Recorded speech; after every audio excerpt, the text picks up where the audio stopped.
Hello, Radio Paranormal fans.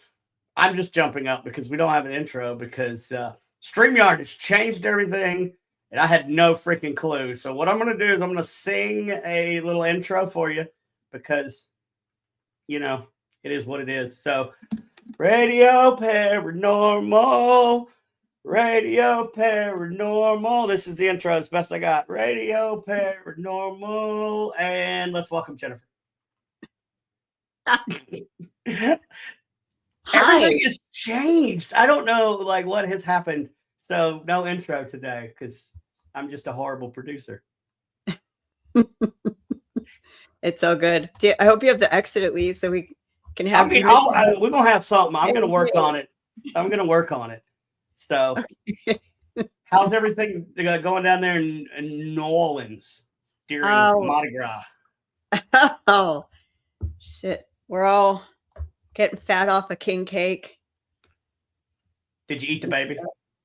Don't eat the baby. You choke with You're the not baby. supposed to eat the baby? No. See, I'm from South Carolina, and I always thought whoever ate the baby out of the king cake became the king.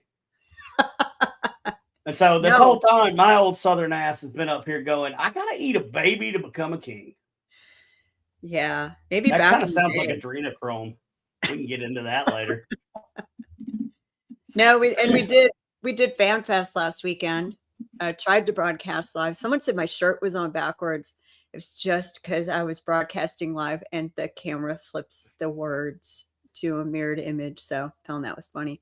But cool thing happened. So I bought Chris. If you ever watch Christmas Vacation, Chevy Chase has got that Blackhawks jersey he wears, right? Yep. And I bought Chris one of those for Christmas several years ago, but he found another one that is a Cousin Eddie theme. And on the front, it says Chicago Shitters, and then it's the number 2 and Eddie. Well, guess who was at Fan Expo? Randy Quaid. Of course. So guess who got his jersey signed by Randy Quaid? Oh, I believe that'd be Chris. Shitters full, Chris. He had him right. Shitters full and Randy Quaid. They had never seen the jersey. They're like, where did you get that? We've never seen it. We're like, please make him take it down. Please make it take it down. We have one of one. We're so excited. Right. And then he got it authenticated and stuff. So we're going to get it all framed and stuff. But he was so excited. But he was a really cool guy. We sat and talked to him for a while. And then the guy from Reno 9/11 kept coming by our booth. He might come in a ghost hunt. He was pretty cool too. So we had a good time. Busy though. What's new with you? Other than trying to figure out all this new crap behind the scenes to make it look pretty, I'm not doing very well. But I'll tell you what, even though there's technical difficulties, our guest tonight has probably dealt with a bunch of technical difficulties before. Even ones that were a little paranormal. Quite paranormal. So you know what? I think we should let's push the Paracon real quick and then let's bring him on. Yeah. So New Orleans Paracon, I'm going to put the link up right now. July 31st through August 2nd. Putting the link up right now in the comments. At the Astor Crown Plaza in the French Quarter, the most haunted neighborhood in the entire country. Prove me wrong, folks. Prove me wrong. Tickets are at NewOrleansParacon.com. Packages. Oh, dude, these packages are amazing. They are pretty good. People always say, oh, these Paracons and stuff, they're so expensive. Packages per couple start at $300. $300. And that's the hotel and everything, right? That is a hotel for 2 days, 3 nights, all of your GA classes and admission. And our guests panel is included in that price. Even. So you don't even have to pay to see this guy. Well, isn't there like a ton of general admission classes that you guys are doing? And and that maybe somebody like you is on. Yes. We're going to do a voodoo there. I keep forgetting I'm on a panel. I know, Arden. You do. You do. I am nobody compared to the talent that is and knowledge that is on this Paracon. So I can't wait to learn from the greats.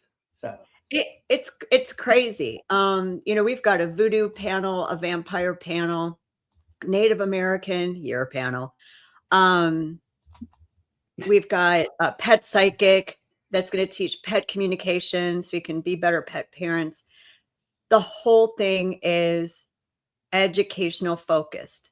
While you can get your little snapshots with your celebs and stuff like that, it's more centered on being a better investigator, learning your do's and don'ts, learning how to use your abilities. Do you have abilities? Learning about different things that when you're investigating can make you a better investigator. Like when I encounter a Native American spirit, what do I do? How do I identify it? Same with voodoo. Same with demons. And segue into our guest, what if I come in contact with a haunted object? How do I? That segue. Yeah. Yeah. Look at me go. Look at me go. Yeah. What do I do? What's attached to it? What are the right questions to ask? So all of that is going to be talked about and learned at the Paracon as well. So vendor booths available too. And there's some VIP stuff that's available. You get a night with Patty Negri and Sam Baltrusis. A weekend. You get a weekend with them. You get to spend time with John Zaffis as well, who's one of my heroes. I fanboyed first time I interviewed him, and I know he's listening, but first time I interviewed him, I'm dialing back the fangirl right now because I have watched him since I started watching these shows. So yeah. So shall we bring on our guest? Yeah, who's our guest again? Who's our guest? Some guy named John Zappis. Like he's a godfather of the paranormal. I don't know if you've heard of him. Yeah, I think I've seen him on like a show or something. I don't know. He might have been on a show or two, and he may be the greatest gift to the paranormal that I know of. So let's pick his brain. Let's bring him on. John Zappis. Hey guys, how you doing? Hey, how are you? Okay. Are you staying inside to not get snowed on? Yes, absolutely. Unfortunately, I got to walk from the back door of the house across the deck over to go into the barn, but that's okay. That's worse. Do you build snowmen on the way? A few. So if I remember correctly from one of your books, your office is directly over some haunted objects, right? Correct. Yes.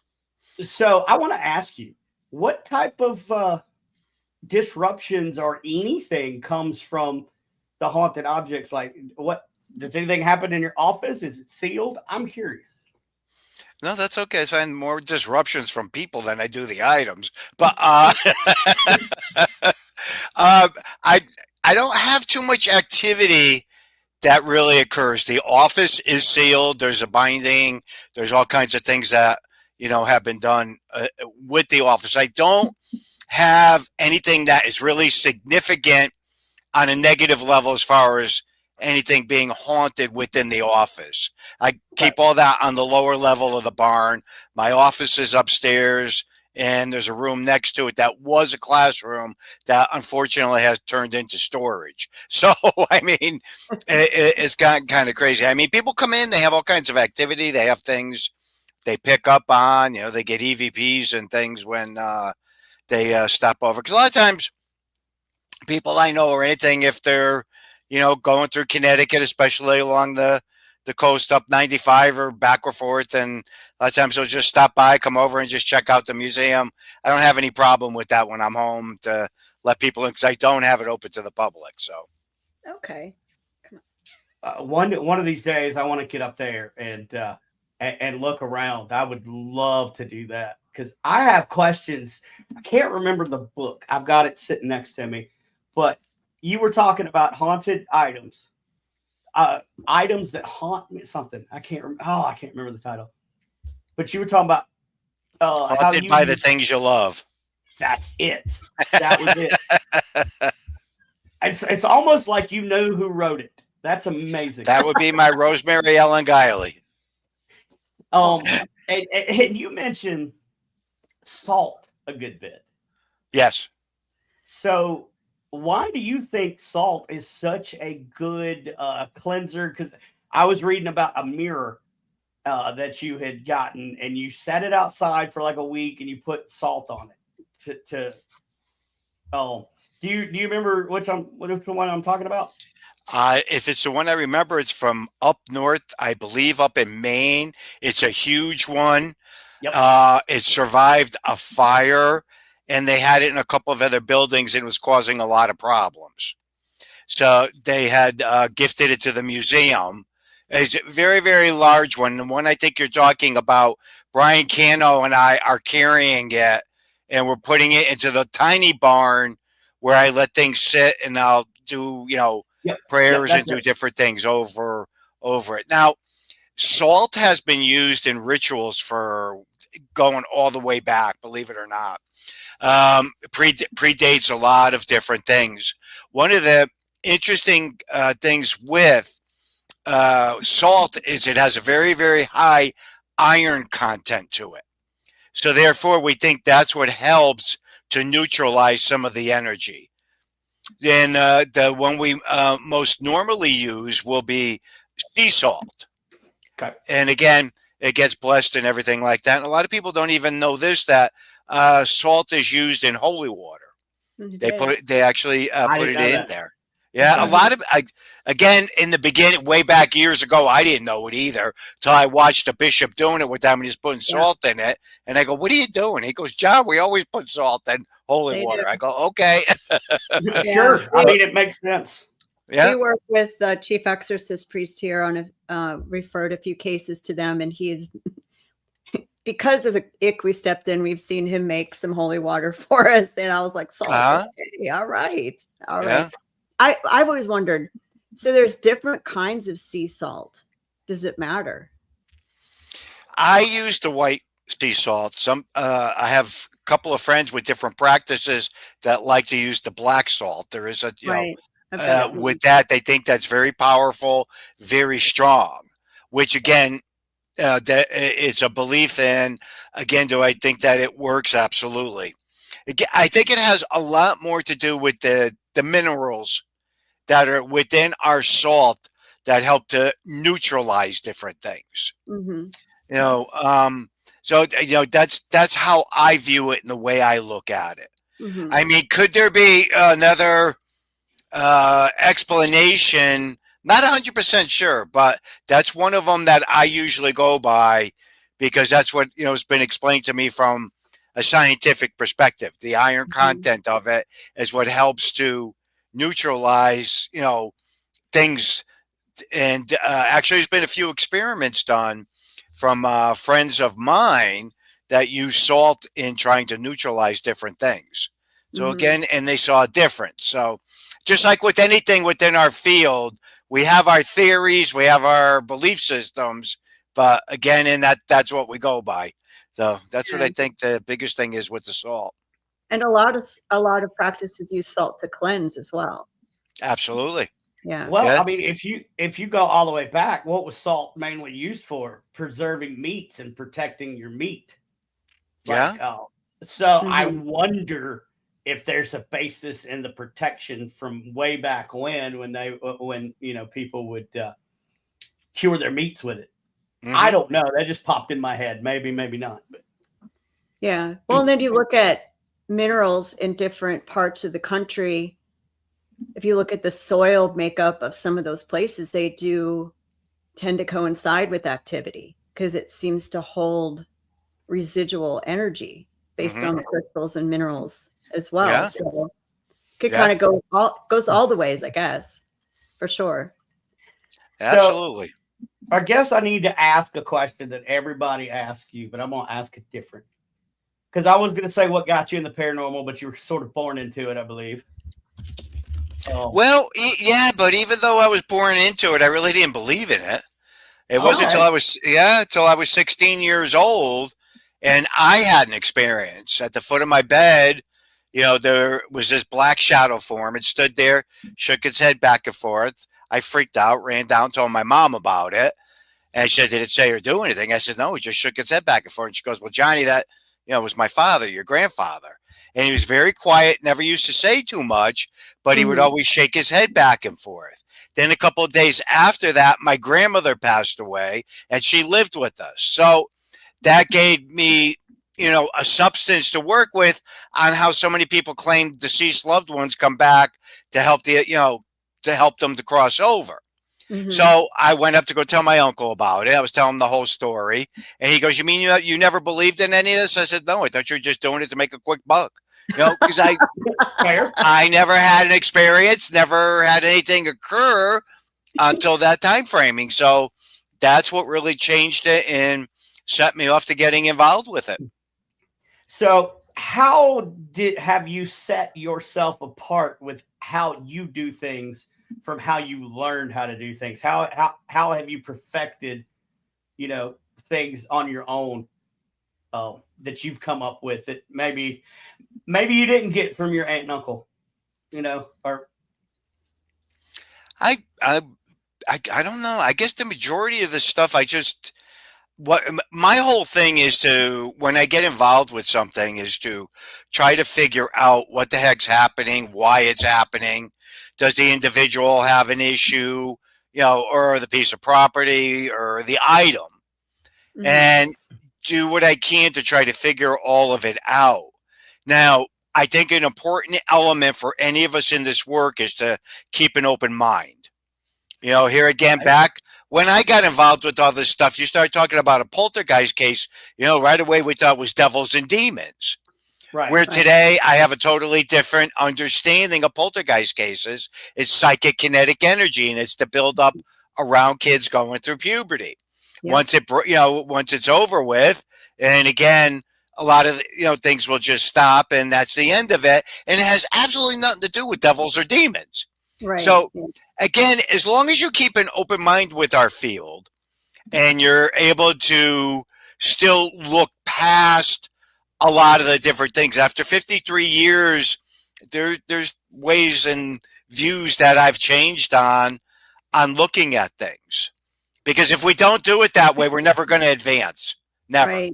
So that that's one thing I think I walk away from, and look at it and try and understand why it's occurring and why it's happening. So I've watched a lot of investigators change over the years in that, and even for me personally, it's happened being around all of this intense energy, especially in the French Quarter in New Orleans, and even doing this, your abilities pop out. Has that ever, I mean, you said you saw your relative, was that just you were seeing them, or do you think over time, we'll call it instincts or whatever word you want to use, have you found that you developed some of those clairs abilities? I look more at it. I basically are summing it up how I look at a lot of this, because people say that to me all the time. You're very gifted. You're very psychic. I don't really think I am. I mean, if you asked me to sit down and read you, I'd bust out laughing. Me too. But I do, sometimes I'll pick up stuff around people or different things like that. I mean, can I walk into a place today and say, okay, this place is creepy. I feel something to it. I think something went on or something. Yeah. And again, a lot of times when interviewing people and saying and reacting to certain things, they'll go, oh, how did you know that? I go, no, it's just things that, after years, you just automatically asked it that way because, again, it might be tying in with something or being able to, resolve something. That's the most important part of it. Now, I believe in the collective energy from a ground zero point. And with these guys being down in New Orleans, man, that's a hot spot. I don't care what freaking anybody tells me. I've been down there several times over the years, and you'll laugh at this one little story. I was walking down with a group of people down, and we were walking, and one of the voodoo people came out of the store screaming and yelling and chanting, and I just stood there and I went, what is freaking going on? And then another person said to me, well, they're picking up something around you. I said, well, I think they just scared it away because I know I just got scared. If there was something around, hopefully they did get rid of it. But, with that, I got a wicked sense of humor. I'm always joking around and horsing around. Fantastic. Yeah, no, I because a lot of people always say, I always thought you were such a serious person. I go, no, that's TV land. That's if I'm working on a case or I need to be serious, then I'm serious. But again, otherwise I'm always joking and especially with all my friends and everything. When I'm with you and we're hanging around, I'll pick on you, I'll tease you, and that's my nature. And again, it gets you through a lot of things, and I think being lighthearted helps to break and discourage a lot of negativity. Yep. Exactly. I do believe very strongly in that. So I'm sorry. Go ahead, John. No, go ahead, bud. I was going to say, that's one of my tools in my toolbox is humor. When I'm investigating, I tell stupid dad jokes. I do, whatever, and I found that I get better interaction if I come and just joke and talk to them like I'm talking to you. But humor, I see people that like to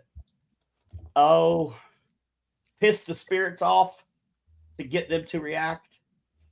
And provoking. I couldn't think of the name yet. Yeah, a lot of people definitely are very entrenched in that. My philosophy is, do I provoke? Yes, but depends on what the circumstances are to see if something's going to happen. I believe very firmly, if you got any type of energy and there's something going on or happening, you're going to get some type of reactions. You're going to have something that's going to occur that could give it to you. The best way I describe it is naturally when you're investigating. I mean, it's like all of us. I mean, I love going into the old prisons, the old forts, and all these things because you get a lot of activity in them without, anybody doing anything. So they're super, super, cool to investigate and do and have fun with. I mean, I think one of the craziest things is, especially today, is that a lot of times when I'm out lecturing at universities or colleges, kids want the lights to go on and off. They want the furniture to flip over. And I go, no. This is not a TV show. I said, because if that all starts happening, there better be a film crew somewhere around. But, exactly. Right. Yeah. I mean, that's how rare it is for those things to happen. Yeah. So I think, again, with a lot of it, probably the way I look at things, especially if you're in an environment and you're getting a few EVPs, you're getting some type of reactions, you're getting things, that's very successful. And people go, well, geez, that wasn't really all that much. And I'll go, yes, it is. I mean, a lot of us will go to places and do things and have nothing happen. Yeah. And on the flip of it, I am very impressed when things like that occur and happen. Because, again, that's telling me we got something going on. There's something happen, quote unquote, on a supernatural level. So I'm very fascinated with everything. And a lot of times I get myself in more trouble than I do anything else because, if there's something going on or something, not so much today, but, many years ago, with different rituals and things like that. Oh, that's cool. I want to know about it. So, I'll go, I like to observe and watch things and see how things are done and how they're handled. I think that's probably one of the biggest reasons I am accepted in so many different practices out there. I'm not interested in, going after somebody for practicing different things. That's not my job. That's not what I'm about. Right. I want to know about it. I want to know how it works. I want to watch those rituals and see the different things, as they're being practiced and performed. I'm very intrigued with that stuff. Very. So again, I always tell everybody that that's an important element with our work. Be very analytical, and that's being open to everything. Mhm. So doesn't mean you have to practice something if you're uncomfortable. No, that's up to you what you do and how you handle it. So Mhm. again, when somebody says, "Oh, I got myself in big trouble," I'll go, "Well, what did you do?" They go, "Well, I went and watched this and did that." And I go, "Well, did you say or do anything?" They went, "No, but now no, you're not. I said, you were just observing. You didn't do anything. Thus, how do you feel? You just put yourself in, any type of situation where you're going to have something with you just from observing or watching or learning something to understand something. I have no issue with that whatsoever." And this is the kind of stuff I'm sure you're going to talk about at the Paracon. And this was the reason that Mhm. Chris and I started it, is we do public ghost hunts 6 nights a week. We use humor too. I mean, my God, how bored would they get from us if you kept saying, "How did you die?" We play cards and things, but we say, don't provoke. What would happen if you walked into a bar and you started screaming and cussing at someone? It's their You people. should get some activity. Yeah, Well, yeah. maybe not stuff you want, right? Yes, but Yeah. again, too, that's what again, like we were saying earlier, when you go in to do an investigation or something like that, a lot of people are very, focused in just on the equipment and getting everything set up, and a lot of times if you're doing everything very natural, setting things up, and some of the best EVPs we've ever captured have been when people were speaking, or they'll be asking a question, and then and I'll go, I can't believe you captured that.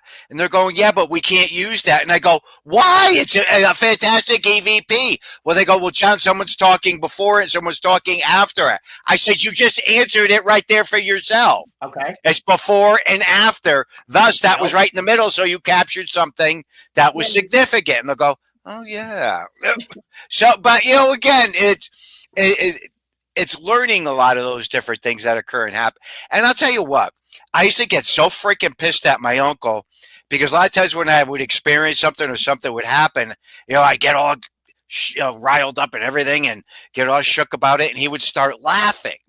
And I used to "Why are you laughing at me?" It used to drive me crazy and everything. Now I freaking do that.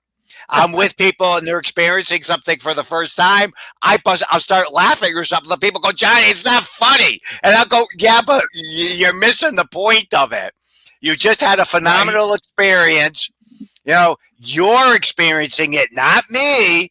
So therefore, to me, that's one of the greatest things to witness and see, is somebody else having the experiences." Of course. So we got here Haunted Nights Paranormal saying he was attending Wichita State University in Wichita, Kansas. He said he met you, John, there. Did a campus ghost hunt after your lecture. He said he really enjoyed you doing the college tours, and he said thank you for the experience. Well, I love doing campuses.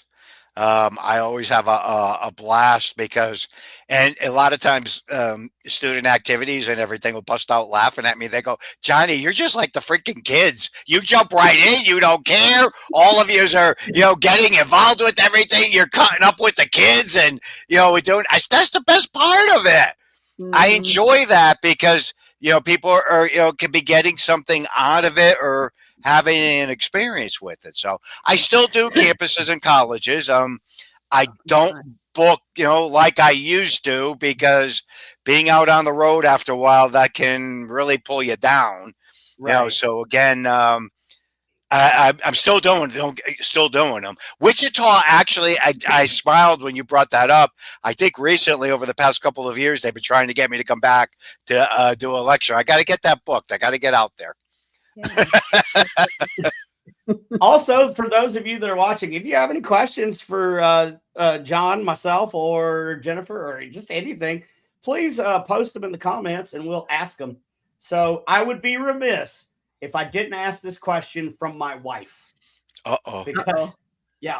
So, and it's kind of a serious one, and I'm glad that she asked this. So she ghost hunts with me. She calls herself a baby medium. She's just learning and whatever. But she's had to step away because of autoimmune disorders and a lot of health issues. Okay. Because she just feels like she's vulnerable, a little bit more vulnerable, and just understandable. Yep. timid. So her question is there anything that would cause you to step away or step back, or have you had to take time away from paranormal? Oh yeah. Over the course of the past 53 years, there's been times where, I've taken time off. I don't last long. That's my biggest problem. I'll say I'm done. I can't deal with any of this no more. So, and I'll take that step back and be like, what am I doing? And the phone will ring, or something will come up, and I'll get back involved with something or doing something. I don't really do it too much now because it's more at that point. I mean, let's face it, guys, I'm at the tail end here, Yeah. and, I pick and choose a lot of the things I like to do or get involved with. And if I'm involved in a situation where I'm uncomfortable or something, I'm going to be more vocal now than I ever was. Not that I'm being ornery or being mean or anything, but let's face it, guys, we know a lot of people do some dumb shit out there. And if you're doing something dumb, I'm going to say something. I don't care. I shouldn't say I don't care, because I do care, or I wouldn't say anything, right? So yeah, right. But again, I look where before I would be like, I don't want to get involved with that. I don't know. I'll go, dude, what are you doing that for? What's wrong with you, man? Think about what you're doing. And, even if it's, I just will do that. And then they'll go, well, what do you mean? And I'll explain it. And I'll go, you're going to mess yourself up. Bringing me to the point where that tells me at least your wife is thinking. If there are issues, especially medical issues, you got to be careful. You got to be guarded. Because we deal with so many different things from a perspective, quote unquote, energy. Everything's energy. Right. And people do have that ability to know, the fact of it when they're dealing with that, and they know a person has an ailment or something, and somebody wants to start getting revenge or do something. Is it a possibility that something could be sent towards that individual? Absolutely. I 100% believe that does occur and can happen.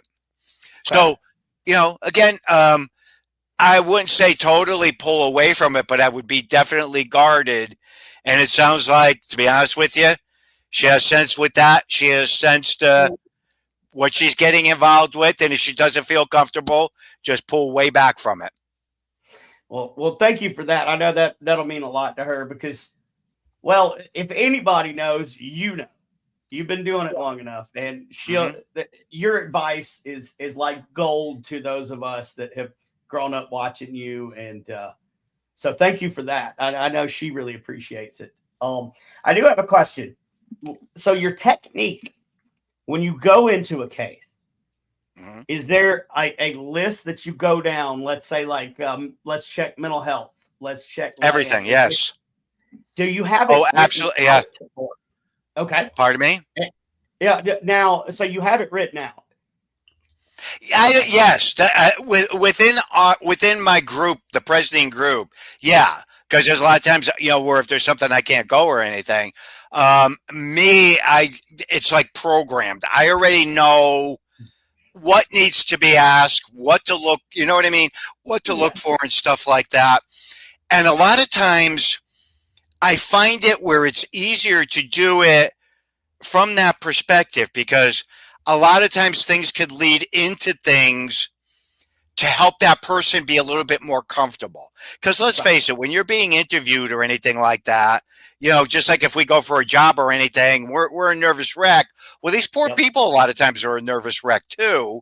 When you start asking them a lot of questions, I mean, when you there's one of my nieces, Lord, you get involved with a lot of that, and you try to understand it. It's not clear cut, because a lot of times you could years back, especially, you would get done doing your interview and everything, and you could be throwing out a question or something, and I went, the person will look at you. Oh yeah, we did this big seance. Everybody got thrown all over the room, and this one guy. And I go, you didn't think that was something important to tell, But a lot of times people don't think, and we all know that. I'm like that. I get very intimidated very easily, and I shut down, and most people do. So I find it to try and do it very relaxing, because that could help you. And like I just said, now with questions like that, I'll turn and look at the person and I'll go, you don't think that was something we needed to know? And they'll look at me and they'll go, why didn't you think of it that way? And I'll start laughing, because again, all right, I'm grateful they just shared that, because that makes our job a little bit easier trying to diagram what the heck we're getting ourselves involved with.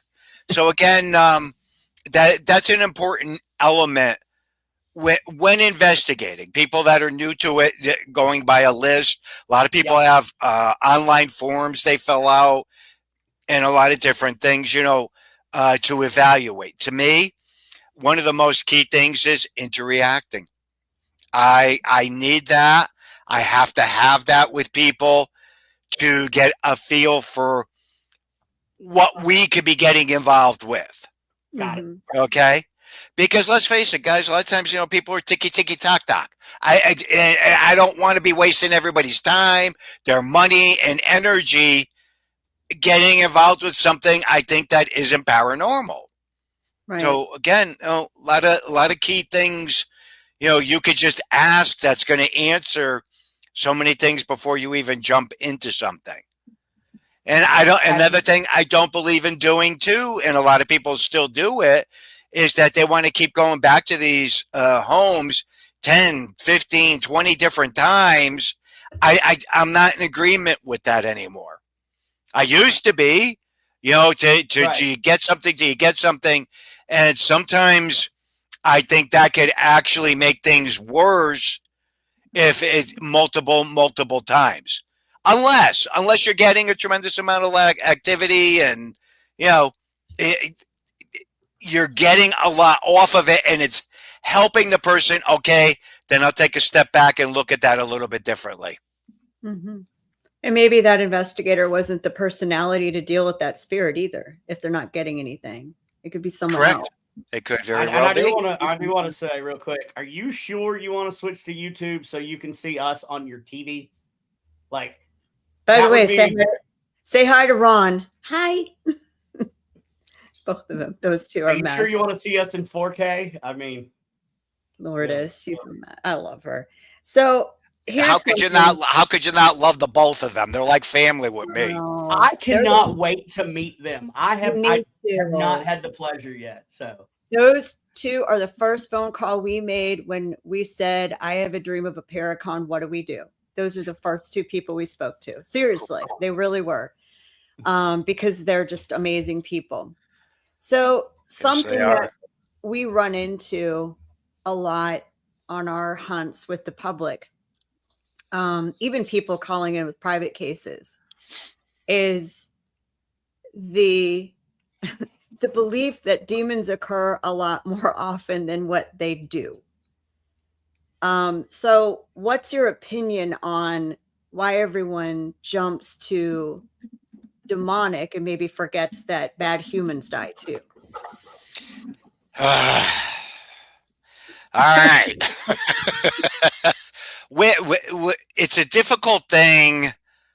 Not so much today, but I mean, we were all brought up. I was brought up Roman Catholic. Okay. Yeah. Years ago, everything was devils and demons. If something happened, a person got scratched, a person got pushed, lights are flickering, a lot of these things, we would write off that we were taught. Well, we were taught not to believe in ghosts or communicate with ghosts, right. But again, getting involved with the work behind the scenes and realizing how much spiritual people and priests and all these people are involved with all this stuff, but they won't talk about it. But that's another whole show. True. Anyhow. That's true. Oh, yeah. I mean, again, I've, been involved with that where, again, just being at not a convention, but a weekend at a monastery, and there's all these priests, all different levels and everything that are involved with all this stuff, and I'm like, holy shit! They're just all talking about this, and it's like, but they won't do that outside of the confinement of all that stuff. But again, I have to look at that differently now too, because we're in a different world now today too. You know, a lot of these spiritual people, not just priests, you know, all of them, they jump in and they get involved with something. They got to be careful of litigation behind the scenes now with people. Oh, wow. People aren't, you know, it's a different world now. So, you know, again, everybody has to be guarded and careful. Where the hell was I going with all that anyway? I don't know, but I was riding passenger seat with you the whole time, brother. No, we were. So I think you were going to that. I think there's a surprise that we both grew up Roman Catholic, right? I did too. So there's when you get behind the scenes in that and you see what they learn versus what they say, it's like, holy crap, you really do believe in this. But I mean, the message to the general public is, don't worry about that. That's what be a good human in your life. And that's what we were talking about, because everybody's saying everything's demonic and evil. That's another way, you know, again, over the course of years, I look at a lot of things differently today. Mm-hmm. I honestly do. Somebody gets pushed, they get scratched, lights are going on and off, and different things are occurring. Doesn't mean it's something evil. If a person was mean and nasty in life, they're going to be like that in spirit form. That's what I say all the time. If they were an asshole in life, they're an asshole in death. Yeah, absolutely. And again, you know, it's something that I try to explain to a lot of people. You know, again, but you have to remember when you deal with people that are very, very religious, and I respect that, you know, that is what they feel they're dealing with. Mm-hmm. But it makes it difficult when a lot of us get involved with stuff and we know it's not something demonic, you know, to try and get a person to understand certain things. Mm-hmm. That's why I say a lot of times you have to take that step back and you have to look at the big picture, because I'm not interested in pulling people away, you know, from their Catholicism or, you know, Judaism or whatever they practice. You know, that, you know, they want to follow by that's perfectly fine. Again, it's done on a positive. So again, that's the way I look at it. But no, I agree. I think a lot of things that I see people classifying as being demonic or evil, I do not feel that it's that. I really, you know, a lot of times I don't. I mean, I don't want to ever, you know, when people tell me, you know, oh, no, I saw it on a TV show. And, you know, I cringe, because people don't realize that's entertainment. Yep. And you don't. I mean, I was even in shell shock, you know, years ago on, you know, understanding what you have to do. You can keep doing things and setting things up, because let's face facts, especially today. You know, somebody's sitting watching 1 or 2 or 3 episodes of a TV show. There's no EVPs, nothing's happening, everything's quiet. What are we going to do? We're going to post, don't watch it, it's boring. Nothing's happening. They're boring. They're terrible. Mm-hmm. And they could just be doing their job and still, again, you know, so it's a double-edged sword with the entertainment field within our field. You know, our work. We all know anybody that's in the trenches, like we all are, doing investigations and everything. That's not TV land at all. Not at all. Yeah. So, okay, the flip side of that. And because for our team, and honestly, John, it's because of where we live, right? We live in the Quarter. We live in the French Quarter, lived here for almost 15 years. So we've dealt with a lot of different things. So we've seen the demonic. Mm-hmm. And I know you've probably seen some too. Have you seen the other side? Have you encountered something, an object, an energy that's been more towards angelic? And I ask you this because we're actually on a case we brought to the church to say, is this angel? and they're raising an eyebrow thinking that it might be. So have you, on the flip side, found or encountered something that was more on the, that's the balance of nature, right? Good and evil, right? Have you encountered something that was more on that good side? Even You if mean it's like the good side, meaning angelic? Yep. Type. Mm-hmm. Oh, absolutely. Yeah, there's so many encounters where I believe that angels have intervened with different things, and there's been different experiences that have occurred, because angels aren't these things running around with halos on, the big fluffy wings. Right. People, think that, that's how they are. That's not what angels really are. They're huge. They're the brilliance of light that comes off of them. And what they actually, they're not going to be coming down and helping you out, going kumbaya and everything like that. They come in, kick ass, and leave. Right. That's exactly what the angels do. Because I've been, several different times. Okay, here's a good one for you.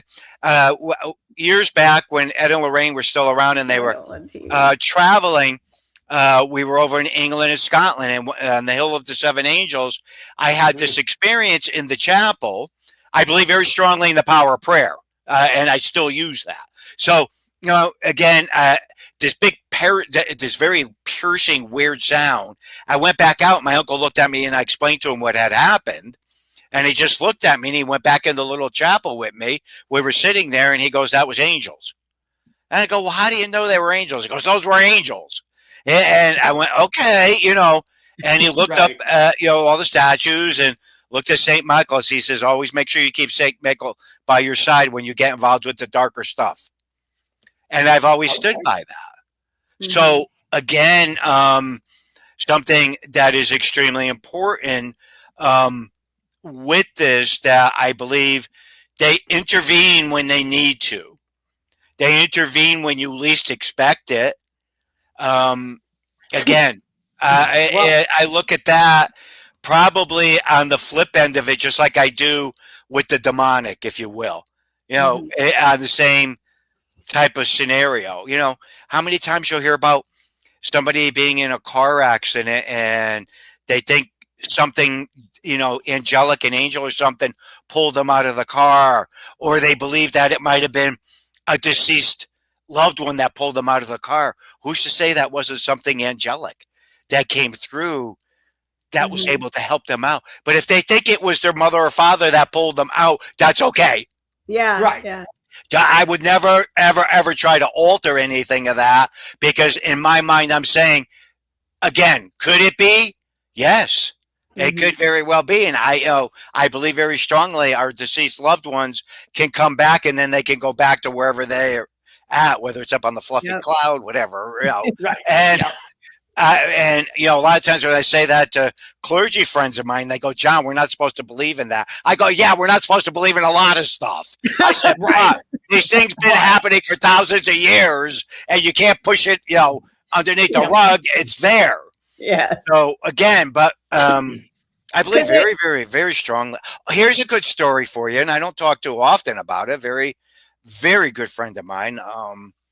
That got involved with the paranormal. He was a psychologist, and he has a pedigree a mile long. And he was up visiting, and we were going. He always looked at everything from a scientific approach with believing in stuff and everything. And we had gone up to a shrine, a very Lord shrine up here in Connecticut. We were walking around and everything, and he was very big into photography. And he goes, "I don't understand why you believe in the angels or anything like that." And he goes, "I've never had any experiences or anything." And I looked over at him and I went, "Well, why don't you take some pictures and let's see what happens? You never know." Right. So he just looked at me, because he used to say that to me all the time. He goes, "You're whacked with some of these things, but," he goes, "every time you say something like that, I follow you, because you're usually 99%. All right. So anyways, we were driving back, and he was reviewing the photos he took, and he caught a couple of multicolored spectrums, and it wasn't reflections, because he, like I said, he was big into photography and everything. And again, today he looked at it a lot differently, and he's very, very involved with our field behind the scenes, and very tied in with the church, working with it and doing a lot of the stuff. So again, it was like one of those moments, and I could still remember it when he was showing me the pictures. I busted out laughing, and because he was a photographer. And I go, well, maybe it's a reflection or something. He goes, oh, shut up, old man. Just shut up. And then he would go back and forth, and it was just comical because I would start laughing more. But it was something, again, when things like that happen from what most people refer to the angelic with the positive end, to me, that was verification for that young man, because that made him move forward in what his journey was, what his path was to follow.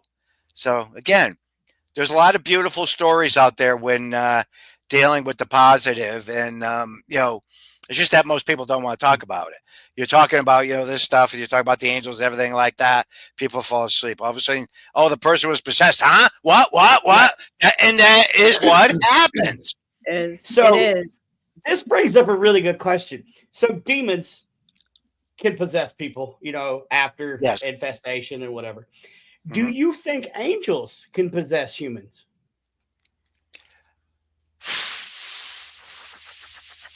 Would possess be the Okay. right word? Well, that's the only word I got for it. But Yeah. Well, no. Okay, no, you're using the correct term, because possession, people have to, again, when people channel, they're actually becoming possessed. Yeah. They're bringing spirit into them. So again, yes. Do I think it occurs often? I don't know. But do I think that could be a good possibility that angelic could possess a person or something of that nature? I can't say no. I can't say yes. I can't say no. Right. But I can think of situations where, it could have very well happened. Because Yeah. the belief is that what demons are fallen angels. Well, they are. Okay. When we look at that, that's where it's important when we get into the demonology aspect of this work. It's very important to be very analytical and Right. study so many different things, because we have what we refer to as jinn or jinn, which Yep. predates absolutely everything. Right. Again, they were here before anything occurred. Then we went into the deities, which a lot of the old cultures, practiced and, worshiping and everything like that. Then we came into organized religions, Mhm. and they adopted a lot of that in and mishmashed all of it together for creating, I hate to say this, but it's a controlled environment. It's what Well, yeah. structure for sure. Yeah. Structure for sure. Yeah. I got to say that. I don't want the nun to smack my hands with the ruler again, so I better say that. Me too. But I mean, if you look at, so we in the study of demonology, you look at those, because they're energy still, no matter what you want to call them, they're still energy. They're an energy. They Yes. would, and so when you think about, they go by many names, would that, and then the correlation to what they're associated with, the function could be based in Catholicism, but the different name could be Judaism or Muslim, or I can't say voodoo because they don't talk about that. So we might be talking about the same energy under a different name based on our practice. Very true. And the best way to answer something from that perspective, we are legion. Yeah. Which is multiple. Mhm. So again, tied in from so many different perspectives, and looking at that, again, with that. Okay, here's a good example for something for you that I love. My uncle used to Ed Warren would get very much involved with a lot of things within this supernatural realm.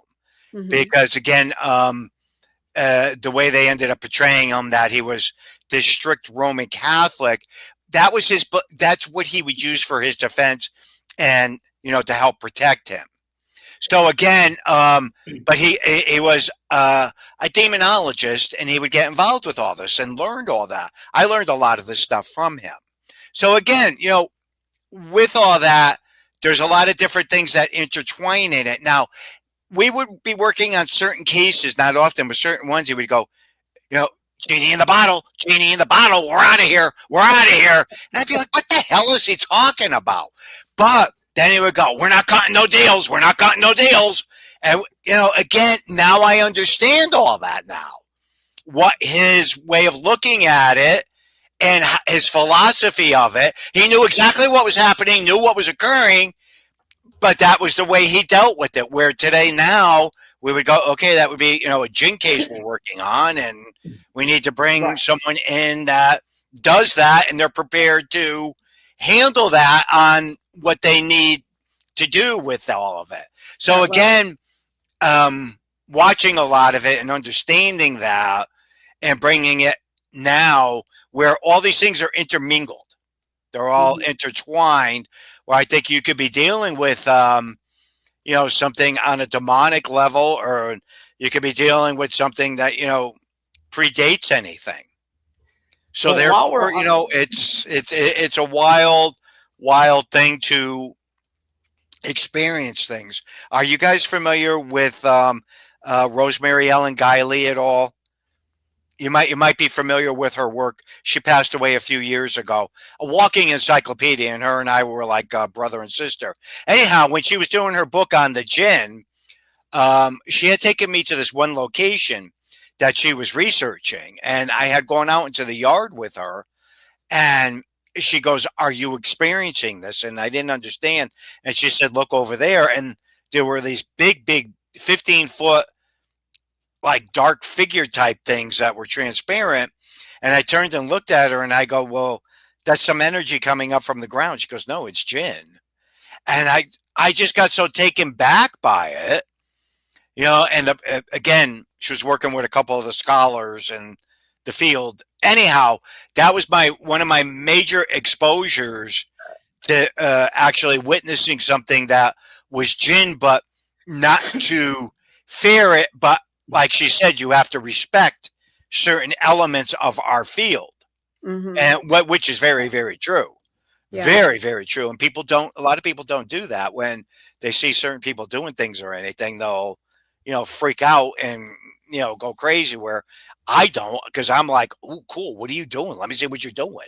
How are you? Okay. And, explain some of the things. And I'm like, okay, I think that's why I was accepted into so many different things in our field, and I've been exposed to a lot of different things, because I'm not interested in going into, try and convert people. That's not even my interest whatsoever. It's to understand and learn some of that stuff. So, and while we're on the subject of demonology and good and evil and whatnot, let's talk about the Dybbuk box. Oh, yeah. I mean, so you just tell me what you think. What is the Dybbuk box? What's in it? Because people who practice Judaism, this kind of stuff is they don't talk about it.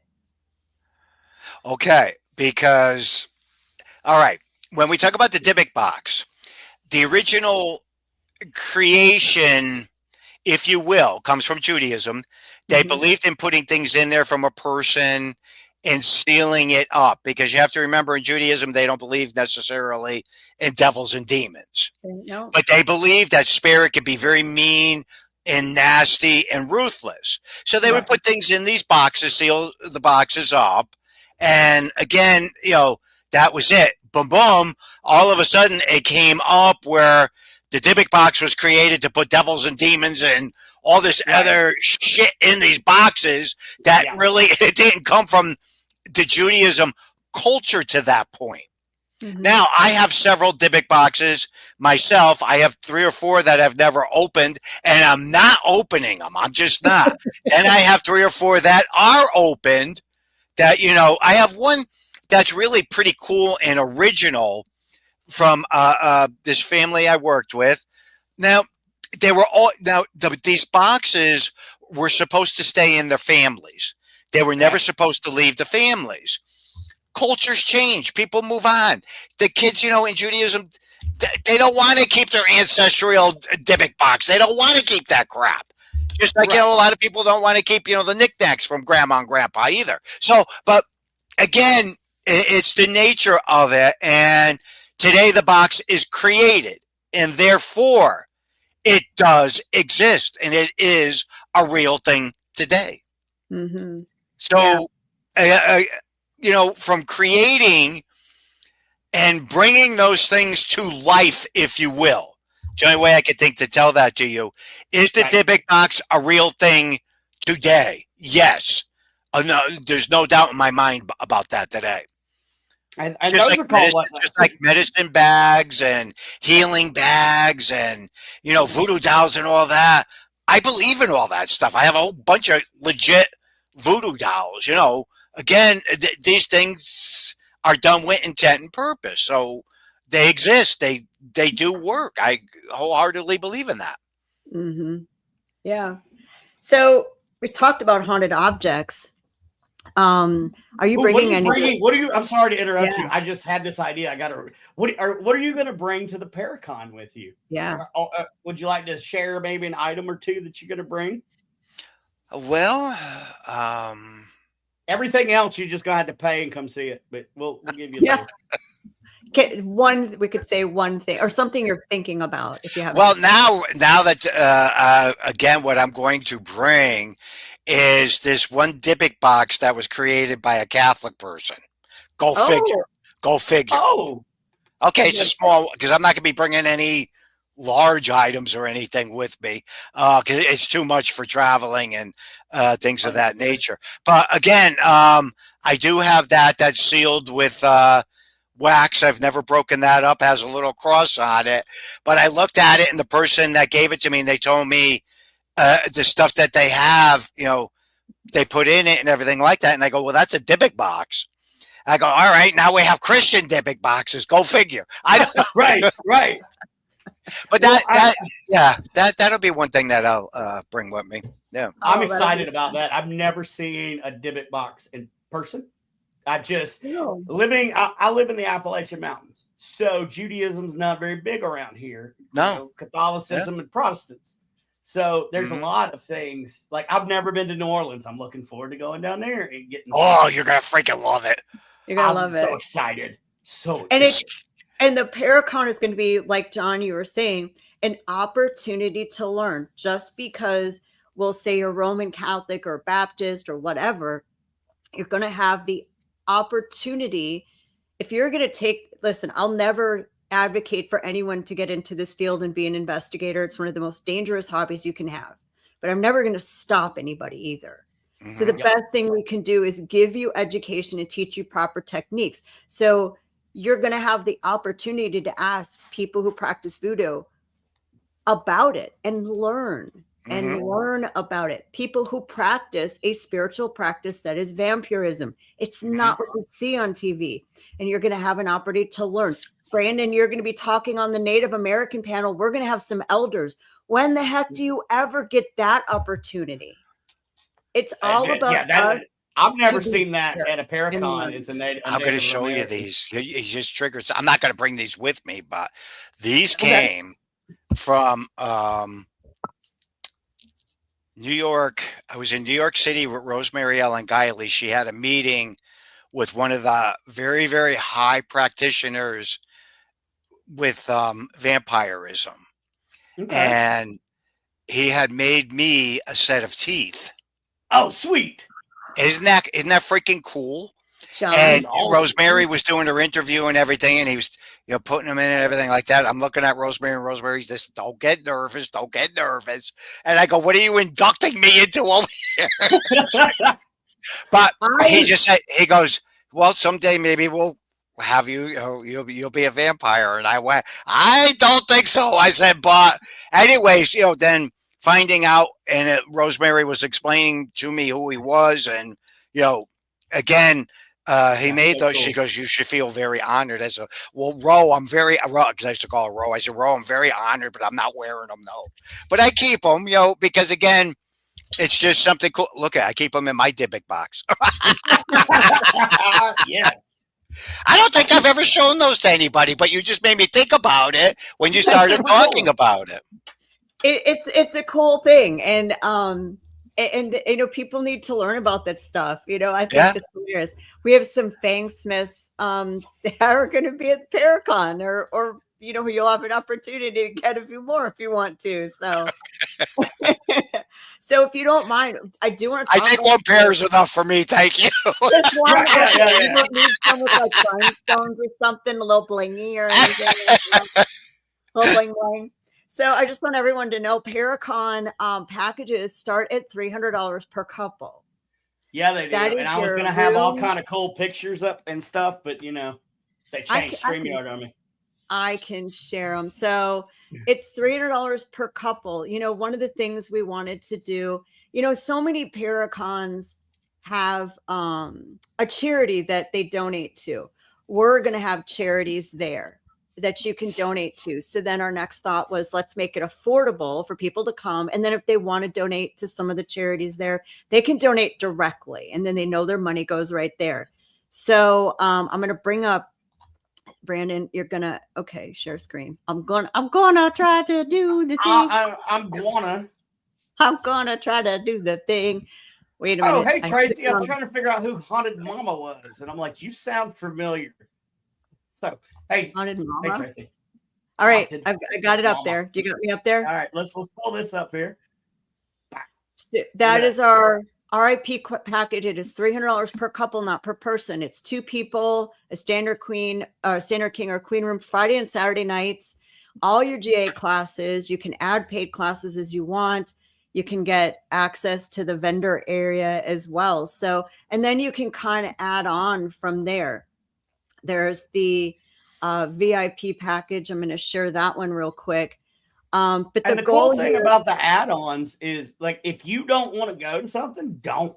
But if you see something that you really want to go to, like John Zaff is speaking or whatever, and you see it's a paid class, you just pay for that class. You don't have to pay for like a list of crap you don't want. Right. And I like that. There's afterpay available. So if you need to break out, if this is like your dream vacation, right? This is your dream paranormal thing, and you want to break out the payments, you can do that.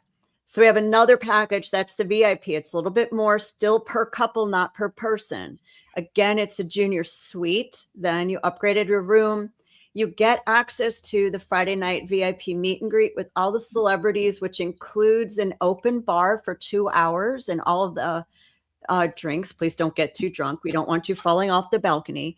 There's enough ghosts in the New Orleans area. Listen, if you do that, you're expected to perform on the ghost hunts. I don't know.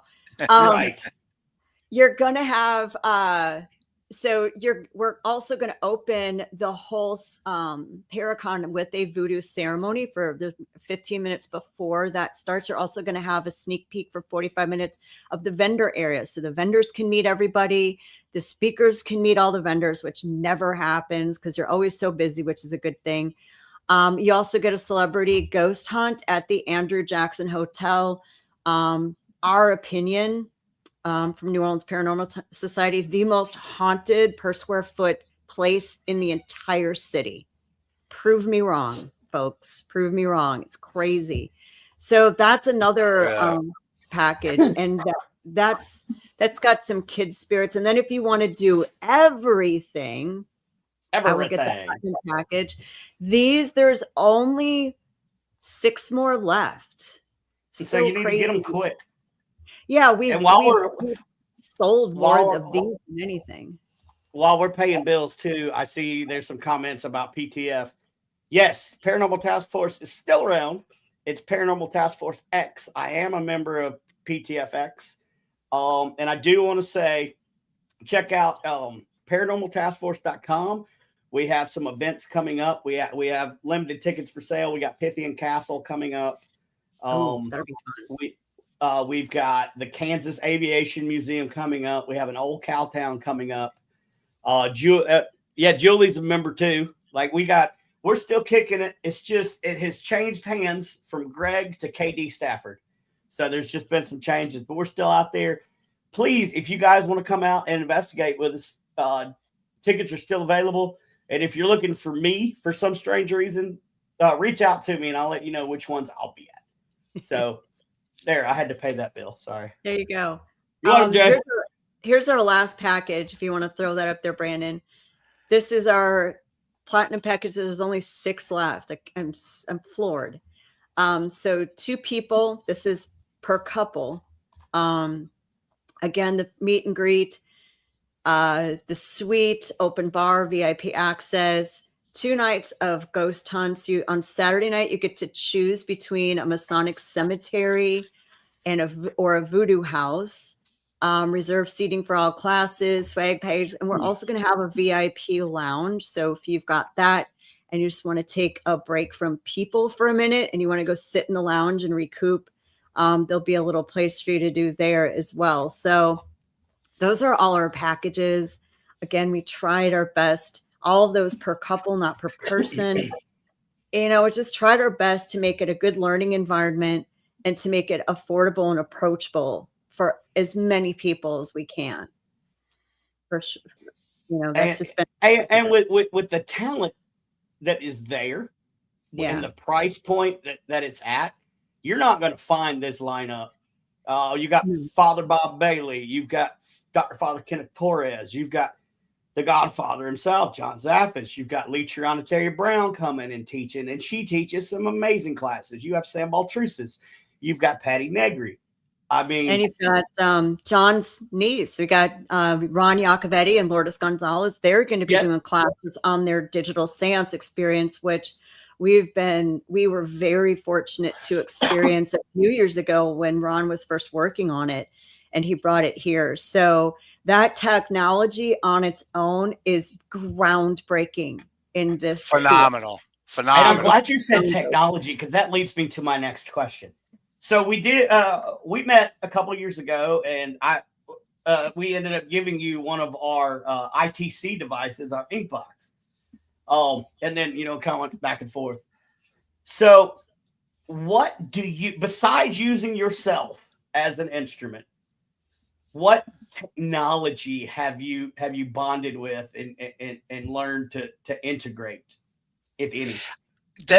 The majority of the time, it's just using the app on the cell phone, the ghost box thing. Okay. I like the one that doesn't have all that, all the noise, because I can't deal with it. So that I put,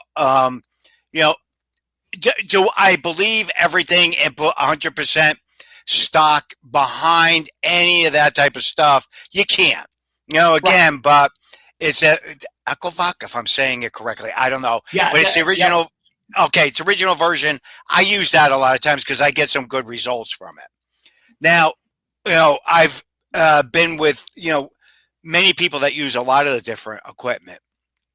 And that's like what Ron and Lourdes, I'm going to go back. We were at the Shanley Hotel, and it was in the beginning stages when he was developing some of this.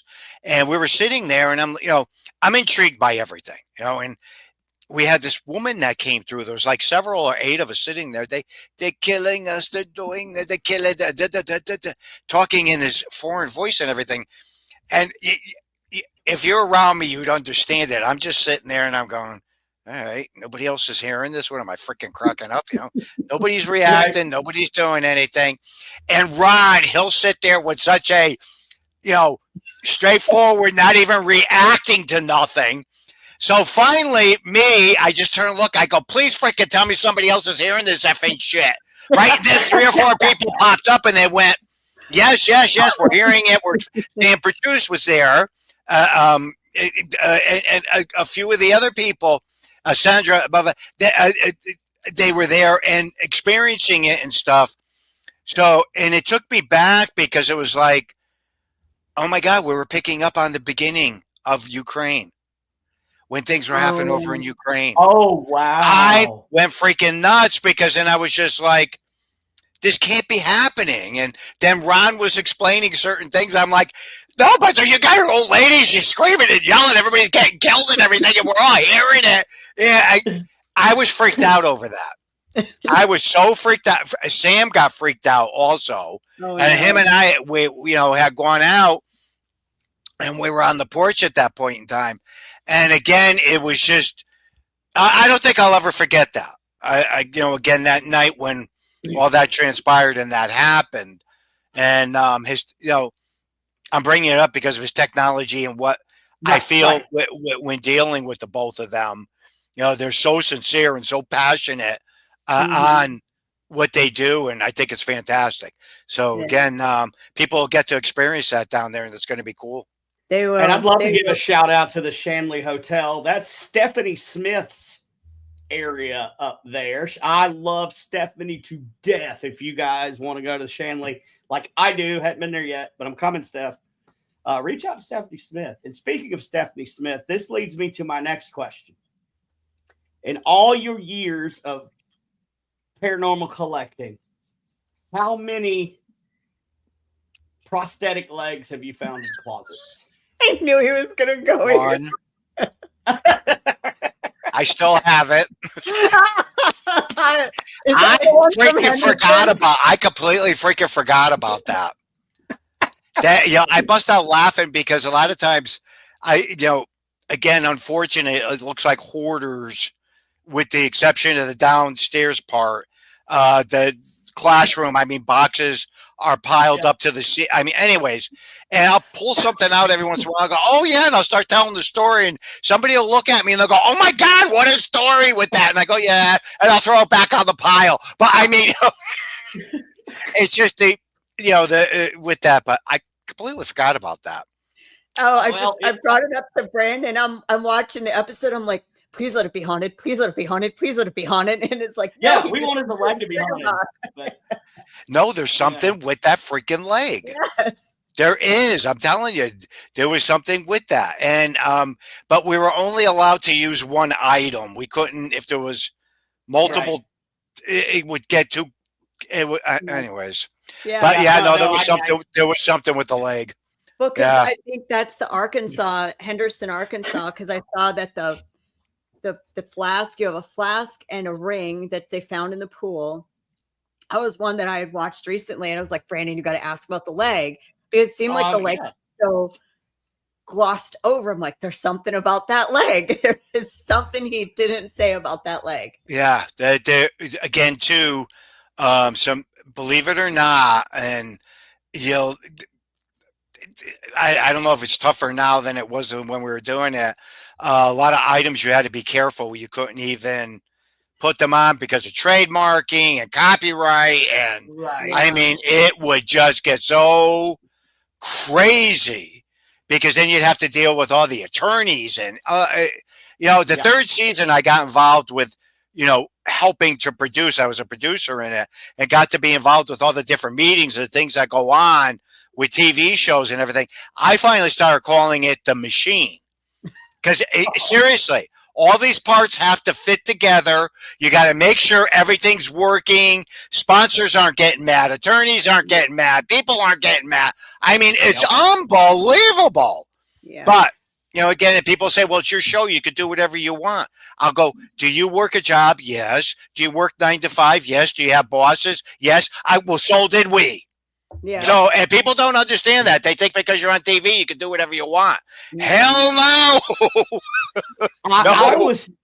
I was honored to film for Monster Quest new season, and that's the first time I had ever done anything. And holy crap, that other side is a beast. I'm not laughing at you. I just, as soon as you said that, I went, oh, he got exposed to all of it. Yeah. Oh my God. Yeah. There's a lot. There is. And again, I'm sure it's probably even worse with paperwork now than it ever was before. I'm sure, because you got to be so careful with everything. So understandable. Yeah. And I guess I'll shout that out. So my show was last Friday. It's season 5, episode 2 of the all new Monster Quest. And it's actually a story. You were talking about Jen earlier. So the story that I told was an interaction between me and a jinn that happened when I was in Iraq in 2003 for the invasion. So, and there's 2 jinn stories on that episode. One in the front, but I don't call mine a jinn because mine happened in Saddam's palace right next to the ancient city of Babylon. So I'm tying that into Babylon. But the last one is a great story about an encounter with jinn, and the guy's name's Blaine Rohan. He's really good friends with Letriana Brown and them. So check it out. Like, all the stories on there are amazing. Actually, I remember that first story you told me about that. Yeah. As soon as you start talking about it, I'm going, I remember you telling me that now. Yep. Yes. And you were the first person outside my family I'd ever told that to. And Brandon, you and I talked about doing a show coming up maybe later this year on veterans and jinns, just the frequency of people have no idea. No, because again, that's part of. I think that's a fantastic idea that you do that. Some of the trauma between all the regular trauma, then dealing with all of that. Some of the stories that I've heard from some of these guys, I'm like, it's just unbelievable. It's ancient, and the ancient tribes. Who knows who they or what they were dealing with 10, 20,000 years ago that they're still dealing with that we don't have over here in the West. And combat scared me, but I was trained for that. I was ready to die. But some of the paranormal encounters that I had over there was truly terrifying. You know how many times I've heard that from?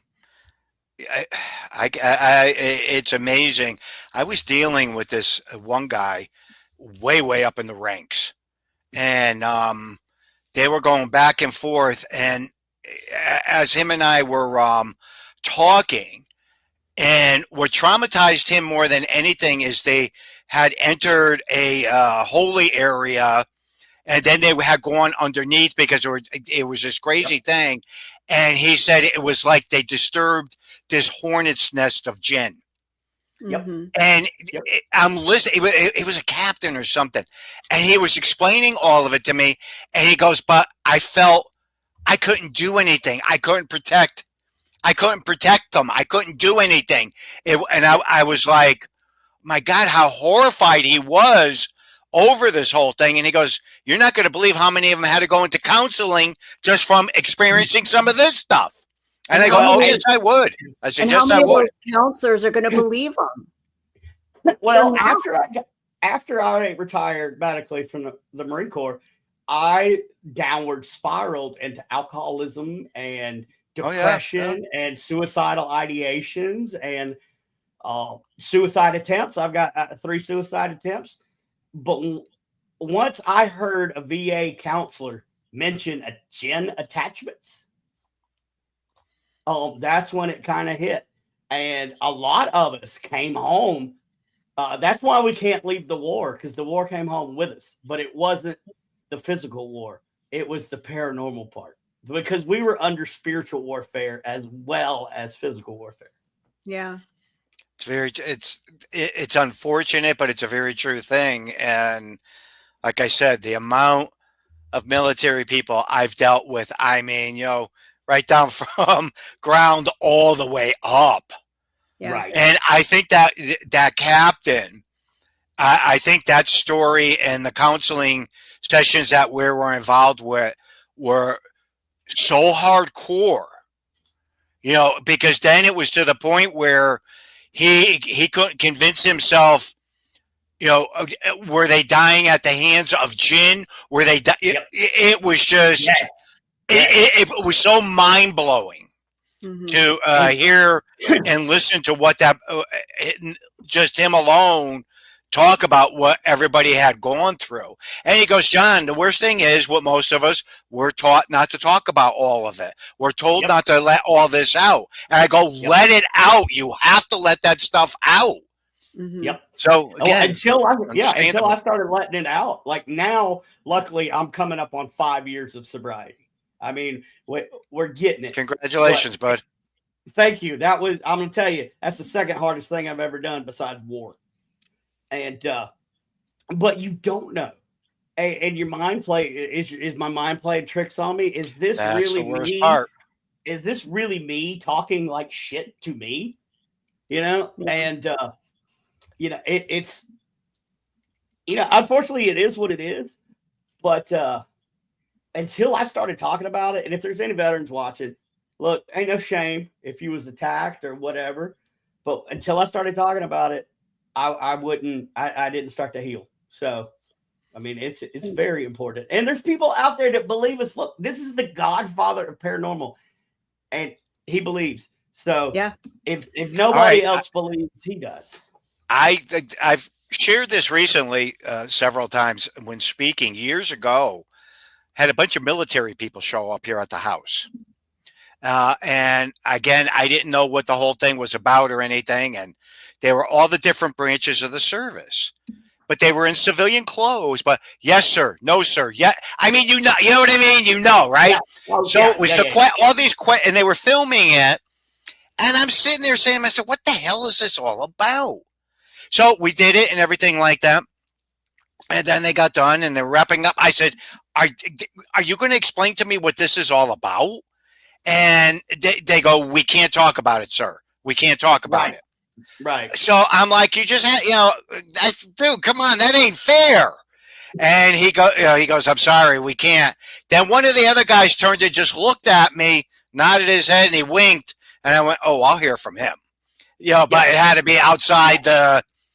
So, and I did, later on. Then I was talking to one of my other friends in upstate New York, and we were going back and forth. And I said, it's crazy with the military and everything like that, because she lived up near Fort Drum, and I had gotten involved with a couple of investigations. Anyways, so she goes, I got involved with this project that they did with this taping and everything. I go, what? I said, so did I. And we talked and we got into it. She goes, John, that was a training tape. I went, what? She goes, it was a training tape. And I'm talking years ago.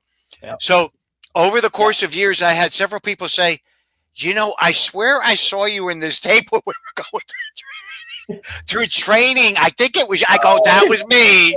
And they were going, do you know that there were certain, we would be trained to what to look for, what to watch for when it came into this stuff, because nobody knew exactly. I went, are you kidding me? And he goes, no. 100%. He goes, I'm serious. I went, okay. I said, well, that was an honor for me. That was a very high honor. I don't know if they still do it or not.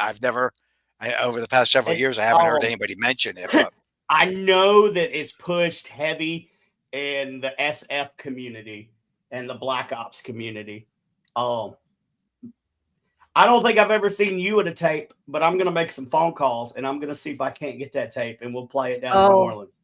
We got to do it. I would bust out laughing if they did, if you could get your hands on that. My good friend that I'm talking about is Stacy Jones. She was upstate New York, and she was a cop. Do I need to tell you anything else? Anyway, she would kick ass and ask questions. But, again, she goes, as a matter of fact, I threw your name out there. I said, they never said anything. She goes, they're not gonna. And I was like, oh, man. I said, but if that, because I had said that to a couple of my friends that were in the military, retired, higher ups. I said, I'd love to get I'm not getting involved with that. I'm not. I said, I just like to see the tape. That's all. Maybe you need to enlist and you'll get to see it. Well, I'm trying to get onto Paris Island to investigate. Oh man! So I'll reach out to you, Johnny, because we've already investigated Fort Leavenworth. So, and we do that quite often. One of the guys that's with Paranormal Task Force is active Army, and he's stationed at Leavenworth, and he gets us in there a good bit. So I'll keep you posted on that one, because I can tell you from experience when I was in boot camp that the rifle range is haunted as hell. Wow. Like you would see recruits in the middle of the night doing fire watch, and there's nobody there. Like crazy. Oh, it is freaking crazy. I remember there was this one time I went with my aunt and uncle. We were down south, and they had sent a car over to come pick up Ed and Lorraine to go onto this. Anyways, we went to the fort and everything, and there was this one house. Jesus, where all the soldiers sleep. Everybody sleeps in it. The dorm. Barracks. I'm sorry. It was shut down. They had to shut it down. It was so freaking haunted. Yep. Oh wow. So I'm like, no freaking way, right? And Lorraine went in there and she did, she walked around and did everything. We had to sign off on that too. We could never talk about it. We could never disclose it. We couldn't bring nothing to the forefront. I'm like, I said that is such a good story. And again, too, I remember Lorraine just turned and looked at me. She said, well, dear, she says, as long as we were able to help and they were able to make a few decisions, she goes, that's what counts more than anything. Yeah. I was like, well, all right, you're right. I said, but man, that'd still be good to have that. Right. Again, stories like that, people never hear about that. I mean, again, behind the scenes, and all she kept saying was, as long as we're able to help a few people out. Then she went to go talk to a couple of them that were in that building, and they were moved into other buildings to help them out. Mm-hmm. None of that ever went public. Nothing ever got talked about. But again, good story. Fort Bragg shuts down the World War II. Well, I don't know if they're still there, but when I was going through jump school, we stayed in the World War II barracks, and they ended up having to shut them down because of hauntings and poltergeist activity. Which kind of makes sense. But, so no it happens a lot on bases. People don't realize that forts and bases, and man, oh man, there's a lot that goes on. A lot. So I don't know many. Go ahead, Jan. Sorry. In all of your years of the things, I know you said that you had to take breaks. This is something I think a lot of people don't hear about. Have you ever experienced what I call the paranormal hangover? Oh yeah, it's a good question. Meaning feeling the next day like you got the absolute dog crap kicked out of you, feeling like oh yeah like symptoms, craving. Do you get like food cravings? I get broth cravings after. No, it's more again, I think Lord just said it too. It's more of an emotional thing. Yeah. And things will bother me. Yeah. And it will ramp up. And that's when I know I have to take that step back a lot of times, especially if I do a lot, not so much these days, but when I would get involved with 2 or 3 or 4 really negative cases, that would really wipe me. And would really affect me a lot of times. Where, like he was saying, am I hearing shit in my head? Is this stuff happening? Because a lot of times you don't know, so you got to take that step back. Because again, energy is energy, and that's how it affects people, especially when they get involved with it. So yeah, that's a good way to look at it, as being a hangover. Yeah. Yeah, they don't realize that you're gonna feel bad. We've had a few people that have provoked before we could get to them and say, stop that, not the spirit to do that one too, that they've thrown up or felt like they've been choked, or we've just said, you messed up, they're not done with you. Do that. But I mean, I've even had it happen. So it's something that I don't think is talked about a lot in the industry, because and what's your take on this? One of the best qualities you can develop as a paranormal investigator is your self-awareness. Yes. What's me, what isn't me? Now, here's the biggest problem, especially with guys. Guys aren't going to want to admit to that shit. Mm-mm. Again, right. And It's the way we're programmed. Now today it's a lot different. You know what I mean? We talk. We're more open, and we're able to do that. And again, we're in a different environment where years ago you didn't talk about that. No, that didn't happen. Nothing occurred. Blah blah blah blah. Where today now, I have no qualms whatsoever saying, did I get the shit scared out of me? Yes, I did. So again, I got scared. Did I run out screaming or something? Probably some, different points at times. There's been times where I went, "Whoa, I'm out of here." Yeah, now I will.